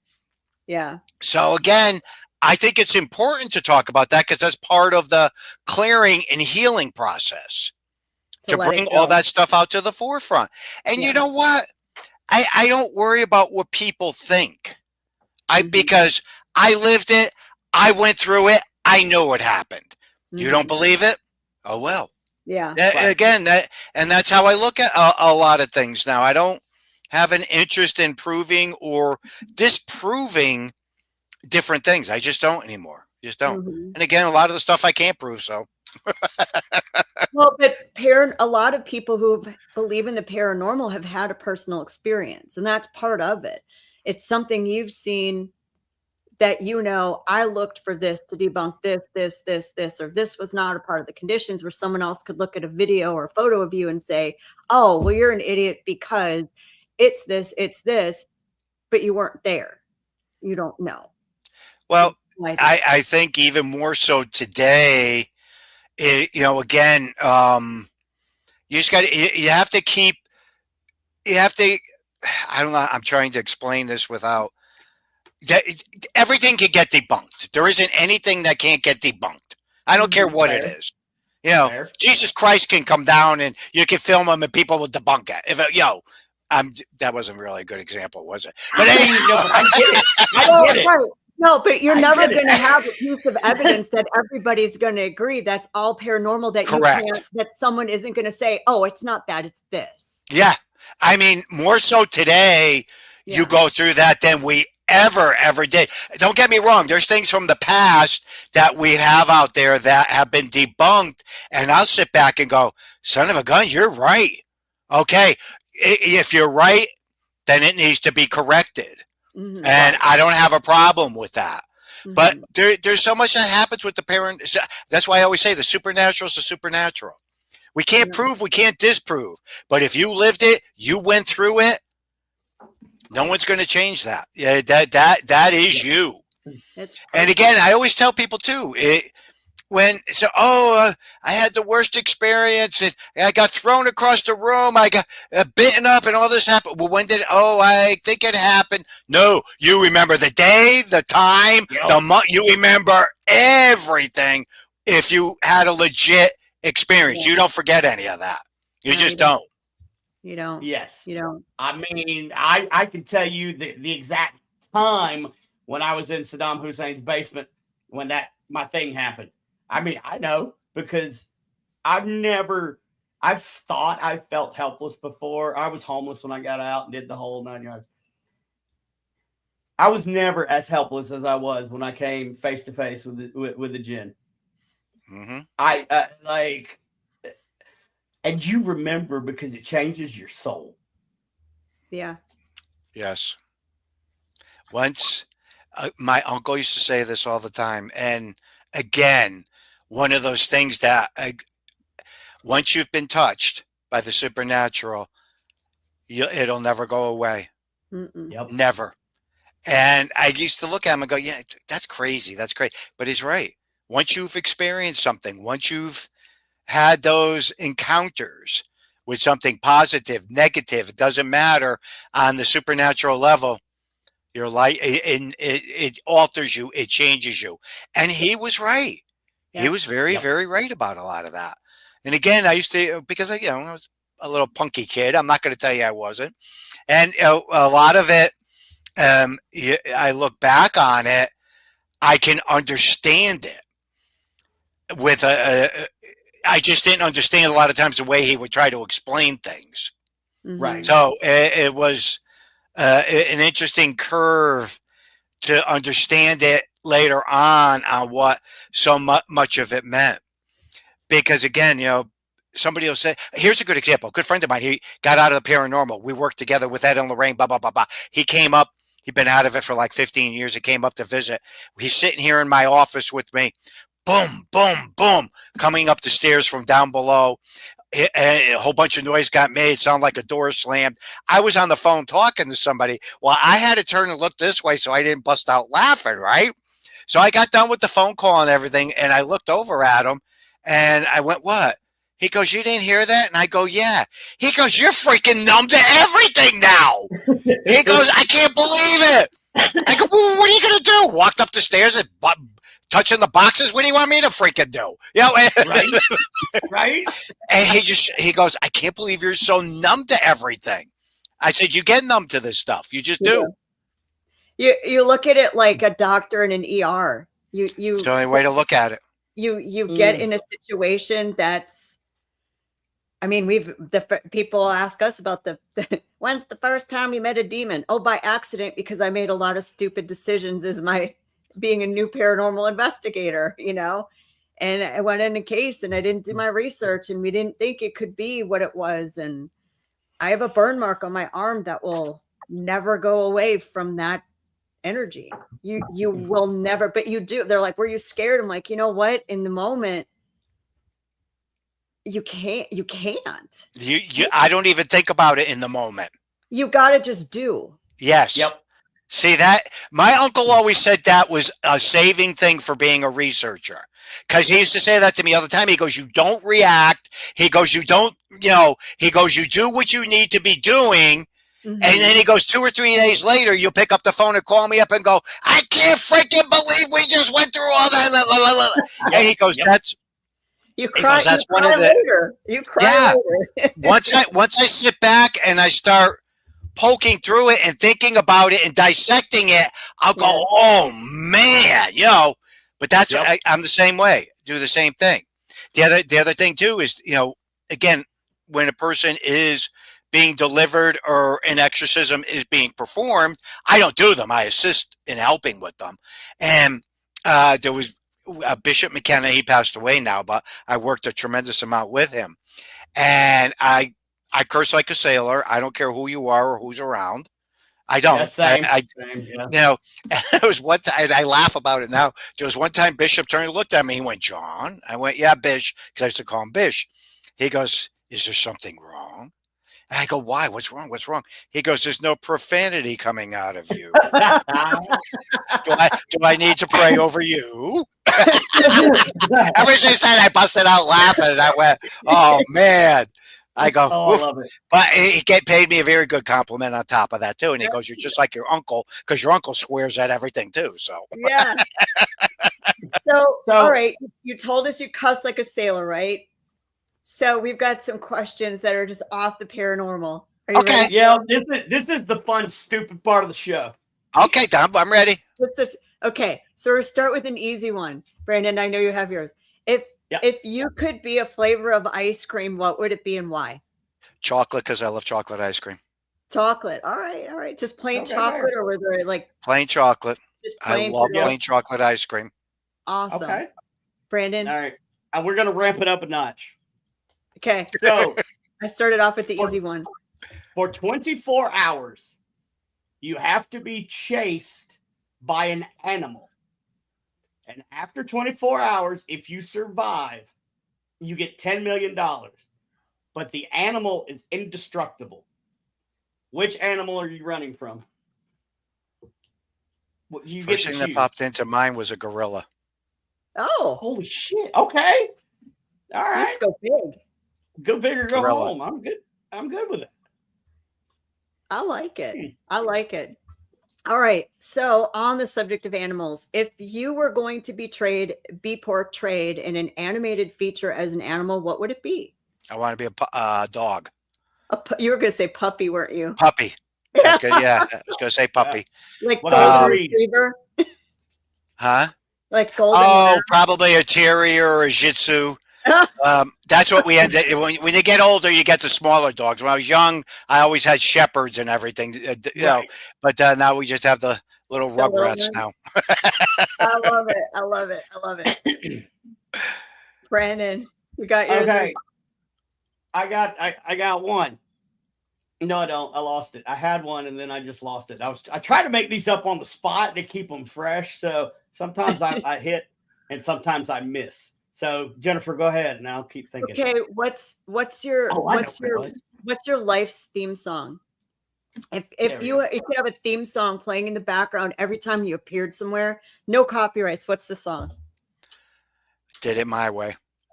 Oh, I love Sinatra.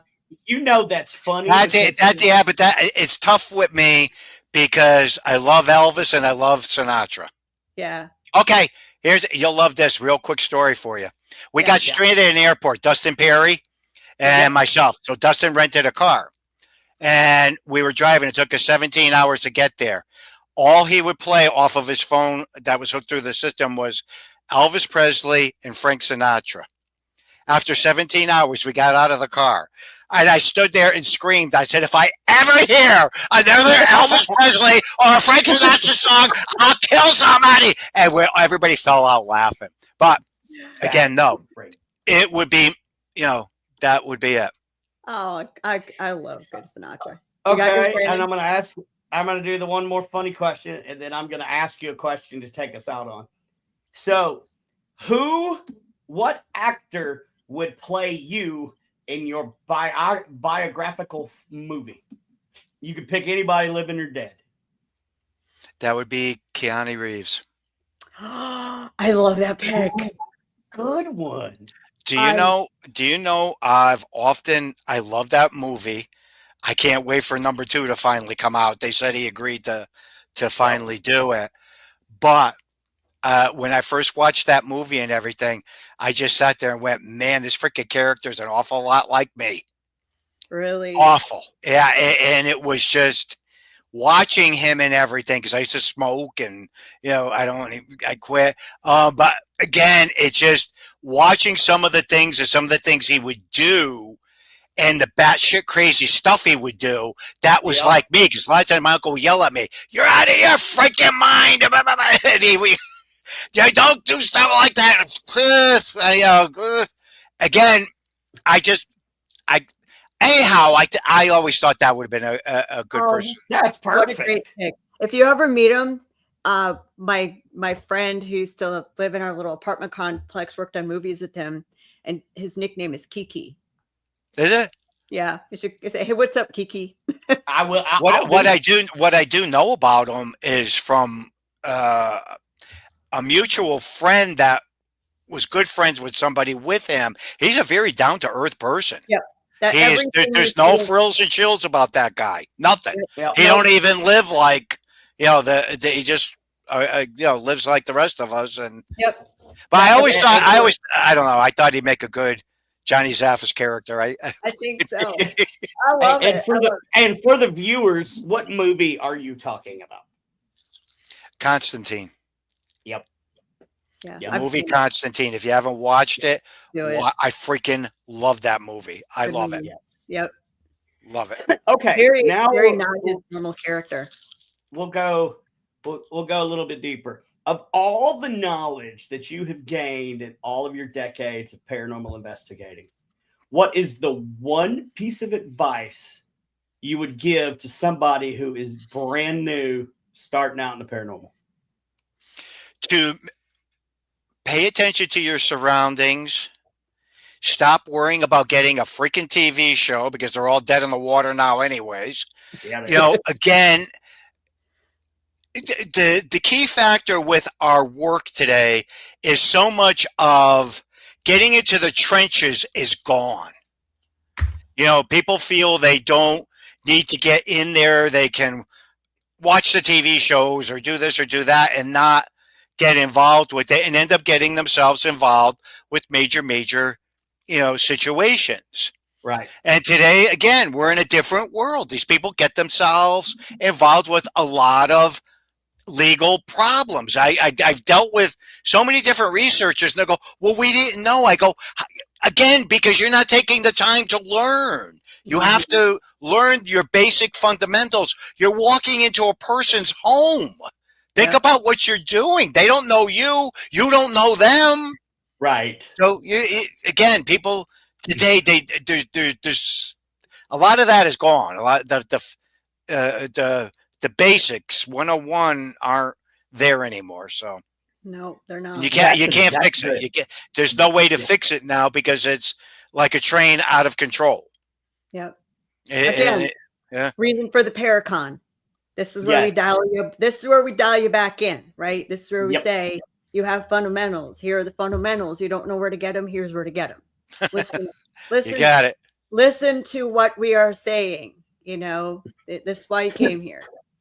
And so the final question that's going to take us out, and I'll just say it in its basic form, and then I'll expand real quick. The question is, are you happy? And let me expand. See, of all the negativity and all of the crap and the drama that you have dealt with and are dealing with and may deal with in the future, how do you stay truly happy? My life has always been totally separated from the supernatural and the paranormal. I know I've been, gifted probably one of the most coolest lives you could ever get involved with. My wife and I have been together for, it's before Jesus Christ was around, got 3 kids, 3 grandkids. My success didn't necessarily come from just being in the paranormal field. I worked in the pharmaceutical field for 30 plus years till everything downsized. And I feel very blessed. I feel very good within my skin, within my life. But that took a lot of building. That took a lot. I was no different when I was younger than everybody else. When Haunted Collector first came out, and I would start reading some of the things people would post, we were on a bus. And everybody kept saying, don't read these things, don't read these things. And I'm like, what do you mean, right? So I started reading some of these blogs and things. I mean, just ripping everybody apart on the show. I was a major thief. I was stealing grandma's jewelry. I mean, and I'm sitting there and reading all this, and it was a bus with the whole production company and everybody. And you have to know me well enough to know I'm like, this mother effer who don't even freaking know us, this talking about my kids, talking about Cano, talking about who you a frick you are, you don't know, I want to post. They go, you can't post, John, you can't go back, you can't. Yeah, that killed me more than it. But again, with all of that and watching it and seeing it, watching what Ed and Lorraine went through right from what they all went through the years before The Conjuring and everything else, it helps to form you and helps you to understand some of the stuff. Because somebody could walk up to me, and people do that, and say all kinds of mean and rotten things, and I go, well, that's your opinion. And I could walk away. Mm-hmm. I know what I've accomplished. I've known what I've done, screwed up in my life just like everybody else. I'm no different. I don't walk on water, never did. So again, I'm very, very, very comfortable with my life. I did it my way. Back to the song. I love it. I love that. I like that. And that's, there's so many nuggets of wisdom in what you just said. I hope people take that to heart, because the biggest thing to me, well, as a shaman and a paranormal investigator, is if you can't be happy in what you're doing, then you're going to destroy yourself. Mm-hmm. And a lot of people do. Yeah, like if you're in this to, like Johnny said, to get a TV show or to be famous or to whatever, you're in it for the wrong reasons, and eventually the paranormal is going to let you know that you're wrong. It will destroy you. It will 100. destroy you. Yep. And that's the other thing that I try to get people to understand. You're not going to become a multimillionaire off of this stuff either. It's just, there's only one person I know that became very, very rich and famous, and that's Zach. I mean, but again, the man is brilliant for business wise behind the scenes. He knew what to do, how to do it. Yep. And, Yep. you know, again, you can't take that away from the man. So Nope. again, like I said, I know that, and I respect it, that I know I had a very, you know, gifted type life. I know that. I know a lot of husbands and wives, they don't get along because one of them's in the paranormal and the other one Right. doesn't want to do it, don't want them going away. And, you know, there's all kinds of issues. And, you know, I'm a very, very grateful person at this stage of my life at where I ended up. Yeah. So I can't complain, or, you know, I never thought I'd ever see the day where my wife and I just sit on the couch, or she'll be sitting in her recliner and we'll just talk about the crazies. She never got involved with the paranormal. She always stayed out of it. She didn't want any part of it. But she asks me more questions now than she ever did. You know, we'll be sitting there watching something, and I'll just look at her and I'll go, "Well, how do you even know that?" She goes, "Well, I used to pay attention to some of it that you were getting involved with." And, you know, you know, and I just bust out laughing, you know, when she'll ask some of the questions. Then when she'll ask me anything about the darker stuff like that, I'll look at her and I'll go, "You don't want to hear it?" She'll go, "Nope, I don't want to even hear about it. I don't even want to know about that stuff." So, Well, thank you so I much. did it my way. So funny story about that song. It's already in my living will, and I've told my wife, when I pass away, that's my death song, is "I Did It My Way" by Frank Sinatra. So, great. Thank you so much for, like, normally this show is an hour, and obviously we have gone 2 because this has been an amazing interview. Thank you for taking all that time with us. You're very, very welcome. I enjoyed it. It was great. I cannot wait for the convention. We're going to have a blast. Yeah, we are. We'll be hanging out down there, running around, seeing what's going on and everything. And it isn't spring break, is it? No. Good thing. Woo! Oh my gosh, I can see a whole bunch of people just all everywhere partying. Right. Rocking. All right, guys, have a good night. Thanks for having me on. Thank you We'll so see you much. guys shortly. Again, Johnny. Yes, Take sir. care. Have a good evening. Yes, sir. Bye-bye. Y'all, that was a wonderful show. Let me pull him back into the back. It was such a great show, and I appreciate him taking so much time. We said, could you do, like, 15, 30 minutes extra? It's like 2 hours. So Yeah. So, I mean, but it was a good show, and I think we asked questions that I haven't heard asked before. So, I think we did. I learned some stuff. I don't think he would have stayed if we were, you know what I mean? No, he would have probably said, "Go fuck yourself." Yeah. I saved it for the end. I dropped the F-bomb. You did. Y'all, thank you so much for watching Radio Paranormal. I still haven't figured out how to do the endings or any of our intros or outros. So what I'm going to do is what else do we have? We got like 2 minutes left. We do. Oh. You know what? I can play if I can find it. What is this one? Here we go. I'll have to find it and re-download it. But. Wait. Okay. We can share screen about the lineup of our guests coming up. Yeah. Let's do that. Once you share screen, I'll pull that up. Because it really is an amazing lineup, especially to learn. And it's got from and so we're mainly going to be spending time on our guests that will be at the Paracon. So you'll get to know a little bit about them, and maybe a little bit about who they are, what they do outside of what you have seen, and that way you know that they're just like you and me, and you don't have to like fanboy or fangirl. Just walk up to them, and if you have a question, ask. If you need to know something, ask. Yeah. Ask them. All right. Tell me when. All right, good. Here we go. And go. Look at all this.